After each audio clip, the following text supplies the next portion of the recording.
11h30, Anne Romanoff, ça fait du bien sur Europe 1. En ce retour de week-end ensoleillé de 4 jours, je voudrais avoir une pensée pour une personne aux cheveux blancs, victime de la chaleur, Laurent Wauquiez. Rest in peace. Laurent Wauquiez, qu'on pourrait appeler le Manuel Valls de la droite si Valls avait été de gauche, a annoncé hier qu'il quittait la présidence de son parti pour prendre du recul. Il y a 8 jours, ce sont des électeurs qui ont pris du recul. Quand les électeurs reculent, comment veux-tu que ton score ne soit pas nul? À quoi pensiez-vous? Non. Prendre du recul, c'est laisser passer du temps pour mieux comprendre certaines choses. Par exemple, dans un couple, quand tu dis « on a pris du recul », ça veut dire « elle m'a quitté ». C'est vrai. Quand on dit à un ami « tu devrais prendre du recul », ça veut dire « calme-toi ». Le soleil est revenu et c'est la saison des barbecues. Hier, notre fine équipe a été invitée à un barbecue chez Jean-Philippe Isigny, d'où notre état un peu pâteux ce matin. Le mélange rosé, merguez, chips, salade, rosé, glace, salade de fruits, vin rouge, il n'y avait rien à manger. Plus le soleil. Je ne veux pas dénoncer, mais certains en ont profité plus que d'autres. Du rosé, n'est-ce pas, Léa Lando? On sent encore les vapeurs. Et Ben H qui avait apporté ses petites cigarettes parfumées.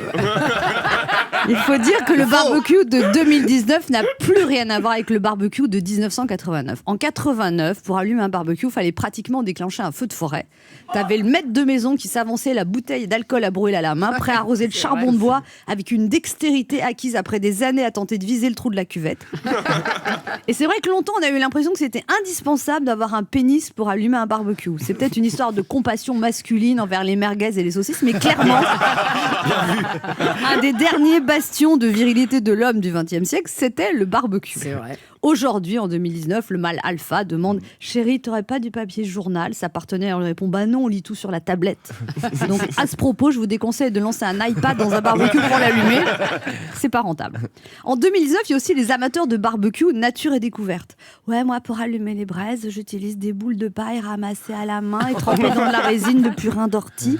Si le soleil est à son zénith et que la conjonction des planètes est favorable, le feu part en moins de 2 heures. Puis arrive le moment du choix des grillades. En 1989, c'était qui veut des côtelettes cramées, qui préfère des merguez brûlées. En 2019, c'est plus compliqué. T'aurais pas un steak de soja parce que je suis végane, je mange pas de viande. Non mais t'inquiète, c'est pas de la viande, c'est du brûlé. Dire qu'on est végétarien dans un barbecue, c'est comme dire Laurent Wauquiez a beaucoup de charisme dans une réunion des Républicains. Ou dire je me réserve pour le mariage dans une boîte échangiste. Bon, c'est possible, mais ça peut casser l'ambiance. Alors t'as aussi des gens qui disent ouais, j'ai de la salade de tomates avec des œufs, t'aimes ça la salade? Non, puis moi je mange pas d'œufs parce que j'évite tout ce qui est issu de l'exploitation animale. Oui, mais les œufs c'est pas issu de l'exploitation animale, c'est issu de l'exploitation agricole. Et au fait, qu'est-ce que t'as comme pain parce que je suis allergique au gluten? Est-ce que tu peux bien cuire les côtelettes? Pourquoi t'es enceinte? Non, je suis casse-couille. Eh oui, la France de 2019, c'est une France où tout le monde est bien content d'être ensemble, sauf Laurent Wauquiez. Laurent Wauquiez n'aime pas trop les barbecues, c'est normal parce qu'en ce moment, il est un peu grillé.